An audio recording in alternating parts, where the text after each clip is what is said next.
Hello, Rams fans. Assistant Coach John Anderson, back with Head Coach Kevin Brooks. How you doing today, Kevin? Very well. Wow, dynamite again, Kevin. Real windy day out here at Foster Field. Our sports information director has you turned in. This is not anything weird here. We're not going to fight. None of that. We're trying to keep the mic clean. We have our first series coming up this weekend against Ouachita Baptist. Up in Arkadelphia, we've discussed the weather going to be different and whatnot. One thing that I'd like to, tell the fans a little bit about is the injury report, status of players, because people ask. We have a few key injuries. We got Brett David, and then Reggie Rodriguez, and Bryant Rutledge. Can you just go into depth with those three injuries and who's going to pick up the slack for them and what they do to the team? Well, Reggie Rodriguez is coming off of a pretty gruesome leg injury from the fall, and he is back. Just, is he game speed? Tried to go game speed this past weekend.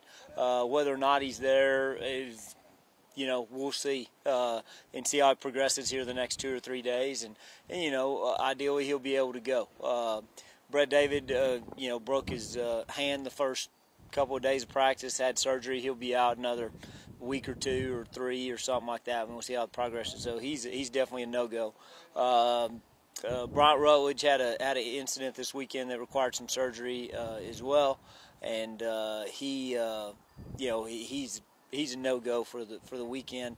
How long he's out, we'll see. Hopefully get him back quick.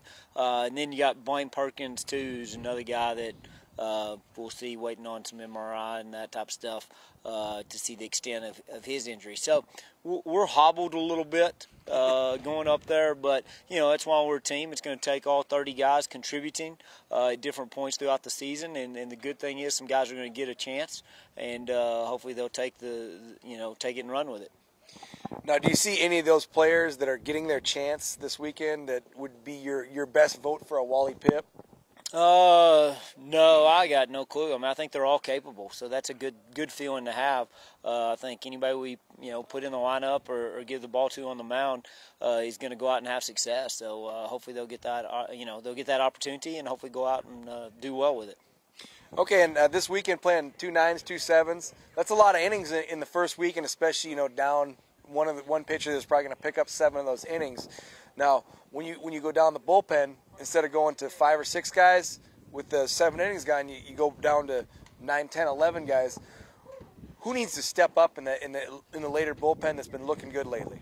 Well, I think hopefully Mason Levette and Austin Church solidify the back half of that, and then Travis Stavanoa, James Conley, Jake Albert, those guys hopefully fill in there in the middle, and then Graylin Brown, Trevor Hahn.